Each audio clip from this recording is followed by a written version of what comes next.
प्यारी भारत माँ को वंदन करती हूँ, हिंदी को नमन करती हूँ। आदरणीय शिक्षक, निर्णायक मंडल और मेरे साथियों, आप सभी को हिंदी पखवाड़ा की बहुत बहुत शुभकामनाएं। ये मेरा सौभाग्य है कि आज मुझे इस पावन दिवस पर अपने विचार प्रस्तुत करने का अवसर मिला। करते हैं तन मन से वंदन, करते हैं तन मन से वंदन, जनगण मन के विलासों का अभिनंदन, अपनी संस्कृति का आराधन, अपनी भाषा का। प्रतिवर्ष पूरे भारतवर्ष में 14 सितंबर का दिन हिंदी दिवस के रूप में मनाया जाता है।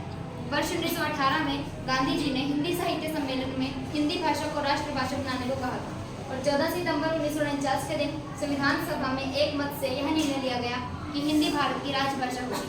हिंदी भाषा को देवनागरी लिपि में भारत के कार्यकारी और राजभाषा का दर्जा आधिकारिक रूप में दिया गया।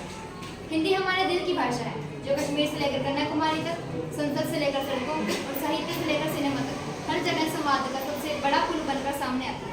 किंतु फिर भी बड़े दुख की बात है कि हिंदी अपने ही देश में अपने ही बेटे बेटियों से अपमानित होती है। हिंदी के ही देश में यह सुनना कि हिंदी तो पानीपुरी बेचने वालों की भाषा है, अंतर्मन को आहत कर जाता है। साल 1899, लॉस एंजल्स, अमेरिका। हमारी ज्ञान परंपरा के शिखर पुरुष स्वामी विवेकानंद जी से एक अमेरिकन ने पूछा, how are you Swami ji? Swami ji ने उत्तर दिया, मैं अच्छा हूँ। अमेरिकन को लगा स्वामी जी को अंग्रेजी नहीं आती, इसीलिए वे हिंदी में जवाब दे रहे हैं। पर उस अमेरिकन को टूटी फूटी हिंदी आती थी, तो अगला सवाल उसने हिंदी में पूछ लिया, भारत से यहाँ आकर कैसा लग रहा है? इस बार स्वामी जी ने उसे अंग्रेजी में उत्तर दिया, I am feeling good, your country is beautiful. American ने कहा, जब मैंने आपसे अंग्रेजी में प्रश्न पूछा तो आपने हिंदी में जवाब दिया, लेकिन जब हिंदी में पूछा तो आप अंग्रेजी बोल रहे हैं, ये क्या पहेली है? स्वामी जी मुस्कुराए और बोले, जब तुमने अपनी मातृभाषा में प्रश्न पूछा तो मैंने अपनी मातृभाषा में उत्तर दिया, लेकिन जब तुमने मेरी मातृभाषा का सम्मान करते हुए हिंदी में प्रश्न पूछा तो मैंने तुम्हारी मातृभाषा का सम्मान करते हुए अंग्रेजी में उत्तर दिया।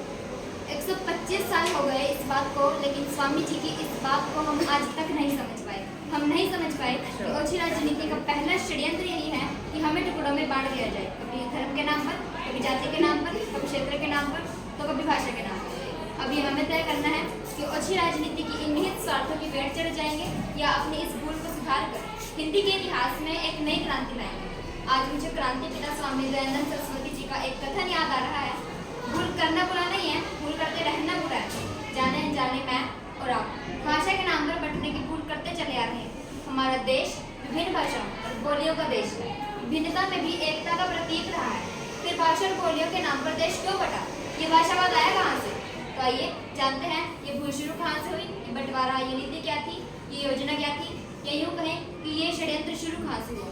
तुम्हारी भाषा छोटी, मेरी बड़ी। एक वाक्य, केवल एक वाक्य भाषा विवाद की जड़ है। भाषा केवल संचार का माध्यम नहीं है, हर भाषा के साथ उसकी संस्कृति, साहित्य और इतिहास से भी जुड़ते हैं। जैसे हमने किसी भाषा को छोटा कहा, उसके साथ जुड़ी संस्कृति को छोटा कह दिया, साहित्य को छोटा कह दिया, वो भाषा बोलने वाले इतिहास पुरुषों को इस भाषा में जन्मी उन सभी विलक्षण प्रतिभाओं को छोटा कहा। यदि कोई हिंदी बोलता है, अवधि भी बोलता है, तो ये दोनों ही उसकी मातृभाषाएं हैं। आपने हिंदी अवधि पर कीचड़ उछाला तो इसके छींटे बाबत तुलसीदास जी पर भी पढ़ते हैं, दिनकरवा महादेवी वर्मा पर भी पढ़ते हैं। यदि ब्रज भाषा को छोटा कहा तो आपने सूरदास, रसखान, केशव, खननन, बिहारी सभी को छोटा कह दिया। आपका उछाला हुआ कीचड़ इन सभी महान विभूतियों की हिंदी को भी मैला करता है। सोचिए, दुनिया की सभी भाषाओं का अपना अलग विलक्षण सौंदर्य है। हम हर भाषा का सम्मान करते हैं, लेकिन हिंदी बोलने वाले केवल पानीपुरी बेचते हैं। इतनी छोटी सोच आखिर आती कहाँ से? हिंदी की तुलना में अंग्रेजी को श्रेष्ठ बताने वालों से मेरा निवेदन है कि हिंदी तेलुगु या हिंदी मराठी के नाम पर मत बांटिएगा। एकता और अखंडता ही है हमारे देश की पहचान है। हिंदुस्तानी है हम और हिंदी हमारी जुबान है। जय हिंद, जय हिंद।